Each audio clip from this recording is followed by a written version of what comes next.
kheri iliyopo kwa Muislamu kijana ni kuoa pale ambapo asbabu nyepesi za kukaa na mwanamke zimepatikana.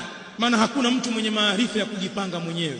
Utajipanga mpaka utajipangua. Hao waliooa wakajitia kwamba wamejipanga, mambo yanawashinda. Hakuna mwenye kujua mustakbali wake. Shaghil khatiraka fima umirta wala tushghiluhu fima dhumina lak. Ushughulishe ubongo wako katika maamrisho uliyopewa. Umeyatekeleza kiasi gani? Usiushughulishe ubongo wako katika mambo ambayo umedhaminiwa. Baada ya miaka 5 utakuwaje? Nani amekwambia ushughulike na mambo hayo? Ya kuhusu nini wewe? Angalia haya sasa, ibada zako, swala, zaka, haji, umefanyaje taa baada ya miaka 5? Nani amekwambia?